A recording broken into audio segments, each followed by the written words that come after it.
معزز مصلیان کرام،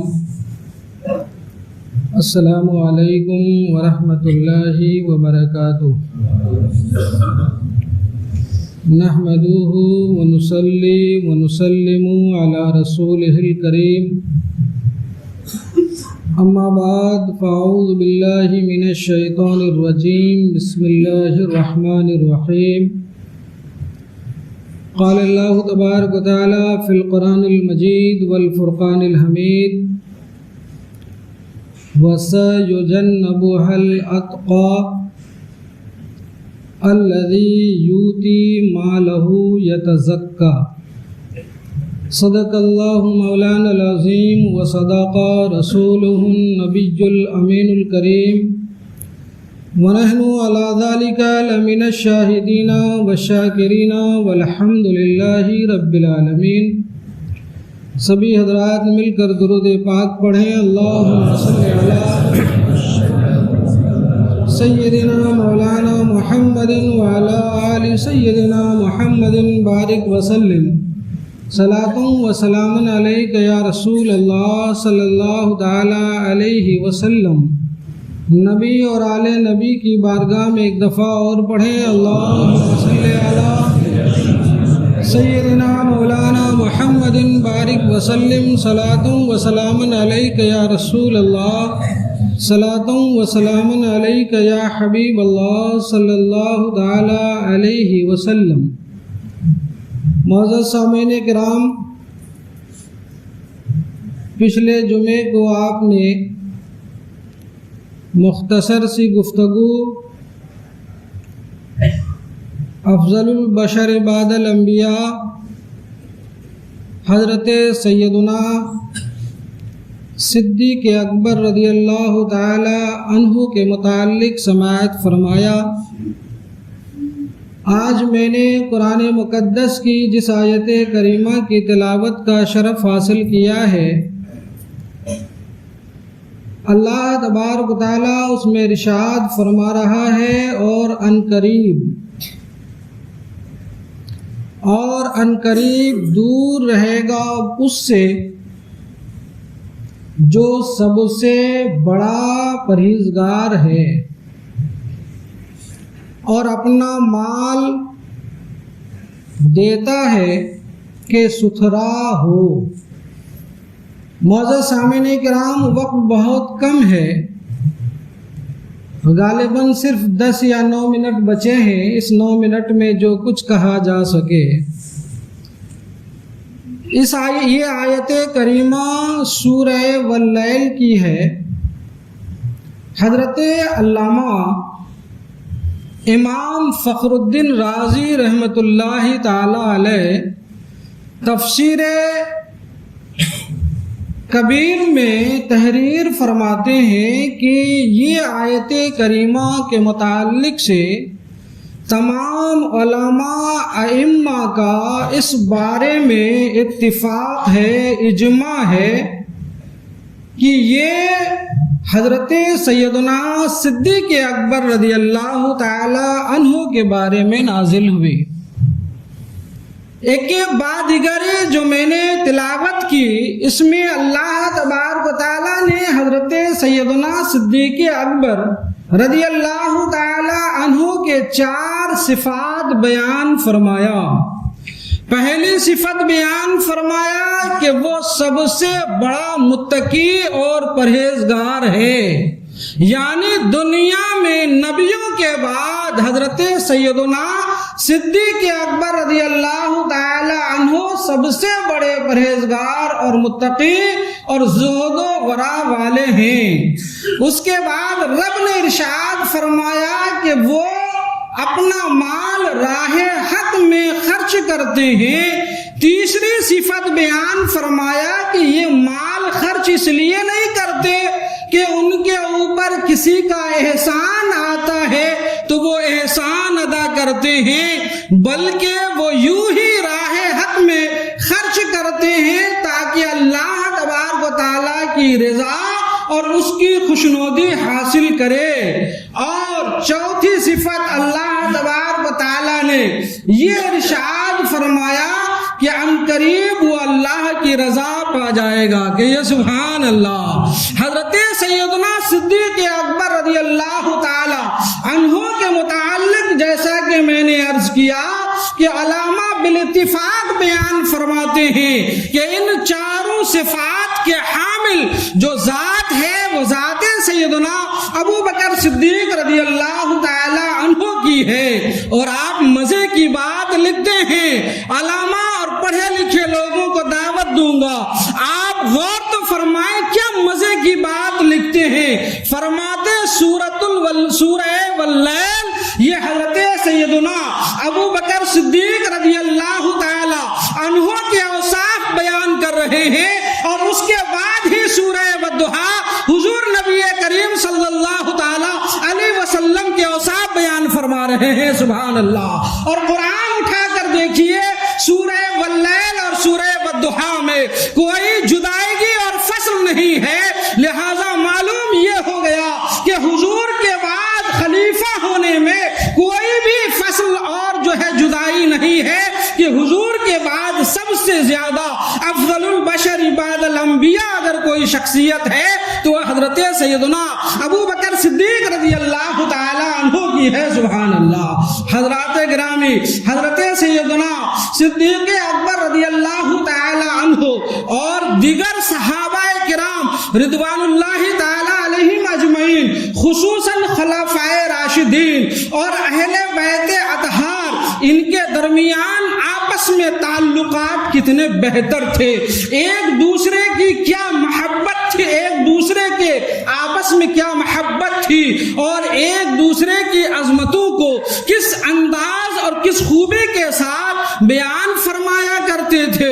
آج لوگ حضرت سیدنا امام احمد رضا فاضل بریلوی رحمت اللہ تعالی علیہ نے فتاوی رضویہ کے 28ویں جلد میں تحریر فرمایا ہے, جو شخص حضرت ابو بکر صدیق رضی اللہ تعالی عنہ کی افضلیت کو نہیں مانتا وہ شخص رافضی ہے, اور جو حضرت علی مرتضی رضی اللہ تعالی عنہ کی خلافت کو نہیں مانتا وہ خارجی ہے. اور یہ دونوں فرقہ ہی ناری یعنی جہنمی ہے, یہ دونوں فرقہ ہی جہنمی ہے.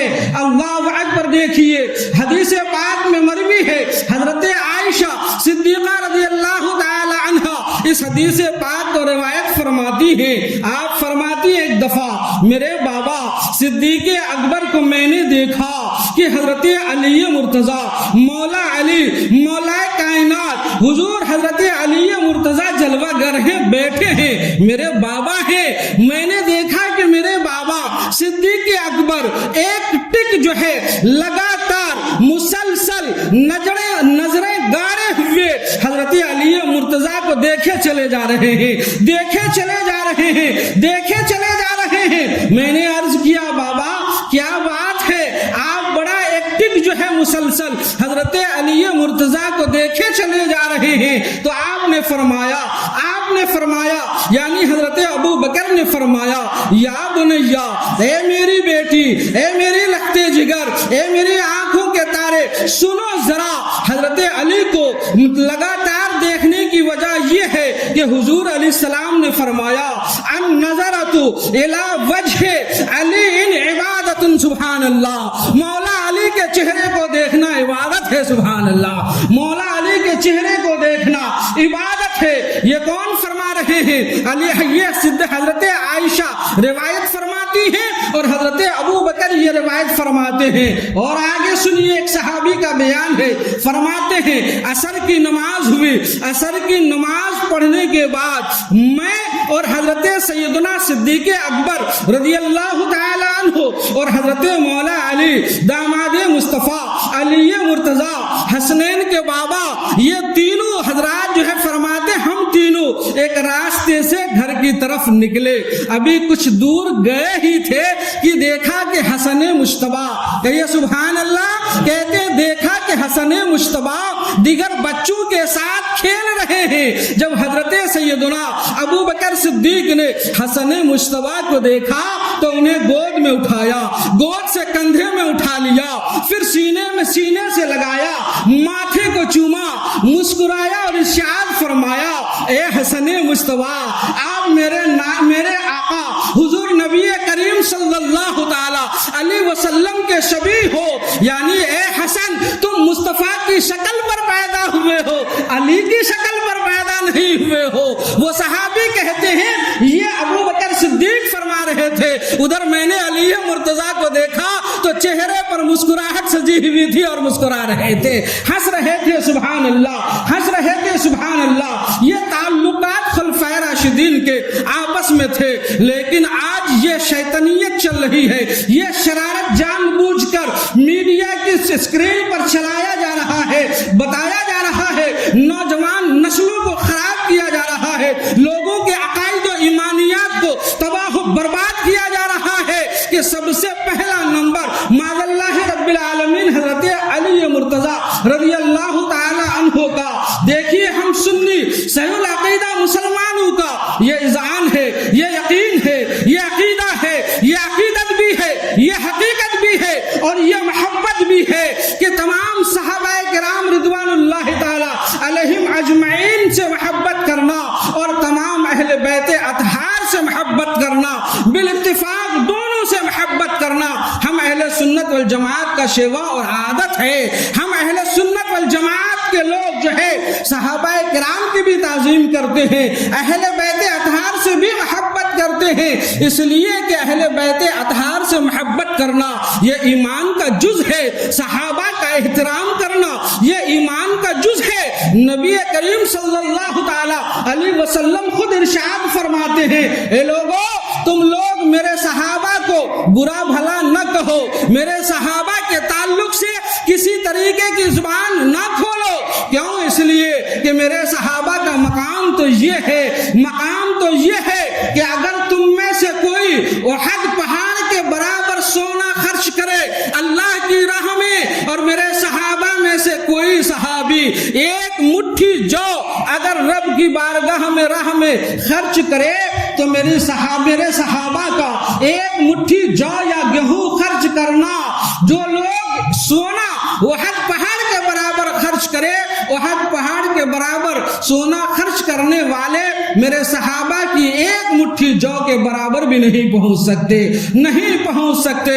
اللہ اکبر۔ دیکھیے حضرت عبداللہ ابن مسعود رضی اللہ تعالی عنہ ہیں، صحابہ میں بڑے فقیہ صحابی، مفتی صحابی۔ آپ فرماتے ہیں ایک دن جو ہے راوی فرماتے ہیں ایک دن حضرت عبداللہ ابن مسعود رضی اللہ تعالی عنہ جو ہے گھوڑے پر یا اونٹ پر سوار ہو کر تشریف لے آئے۔ حضرت عبداللہ ابن عباس رضی اللہ تعالی عنہ نے دیکھا تو ان کے گھوڑے کی لگام تھام لی، ان کی زین تھام لی۔ جب بزرگ حضرات آتے ہیں تو ان کی تعظیم اور تکریم کرتے ہوئے ان کی سواری کی لگام تھامی جاتی ہے۔ حضرت عبداللہ ابن مسعود مسکراتے فرماتے ہیں یہ آپ کیا کر رہے ہیں، یہ آپ کیا کر رہے ہیں؟ تو انہوں نے فرمایا ہمارے آقا علیہ السلام نے ہمیں علماء کا یوں ہی تعظیم کرنے کی تعلیم عطا فرمایا ہے۔ سبحان اللہ۔ حضرت عبداللہ ابن مسعود سواری کی پیٹھ سے زمین پر تشریف لے آتے ہیں اور ان کے ہاتھوں کو بوسہ دے دیتے ہیں کہ یہ نا سبحان اللہ، ان کے ہاتھوں کو چومتے ہیں اور فرماتے ہیں رسول اللہ نے یہ بھی تعلیم دی ہے کہ میرے اہل بیت اطہار کی تعظیم کرو اور ان سے محبت کرو۔ یہ ان کے آپس میں رابطے، یہ ان کے آپس میں تعلقات اور ایک دوسرے کا لحاظ و خیال تھا، لیکن آج جن کے منہ میں نہ دانت ہے، نہ پیٹ میں آنت ہے، نہ شکل و صورت ہے، نہ تعلیم ہے، نہ علماء کی محفلوں میں بیٹھنا ہے، ایرے گہرے نتھو جس طریقے کی بھی لوگ آتے ہیں اور یہ کہتے ہوئے نظر آتے ہیں ہمیں دین علماء سے سیکھنے کی ضرورت نہیں بلکہ ہمیں ڈائریکٹ قرآن اور حدیث سے دین سیکھنے کی ضرورت ہے۔ نہیں لوگوں، اگر سیدھے سیدھے علماء کی وساطت کے بنا اگر کوئی سیدھے قرآن اور حدیث سے دین سیکھنا چاہے گا تو اسے صراط مستقیم پر گامزن اور صراط مستقیم نہیں ملے گی، اسے ہدایت نہیں ملے گی، وہ گمراہ ہو جائے گا، وہ دال ہو جائے گا اور دالیت میں اتنا ڈوب جائے گا کہ آگے چل کر مدل ہو جائے گا، یعنی خود بھی گمراہ ہوگا اور لوگوں کے لیے گمراہیت کا سبب بن جائے گا۔ اس لیے ہمیں دین سمجھنا ہے، قرآن سمجھنا ہے تو سید المفسرین کی بارگاہ میں حاضری دینا ہوگا، حدیث سمجھنا ہے تو محدثین کی بارگاہ میں حاضری دینا ہوگا،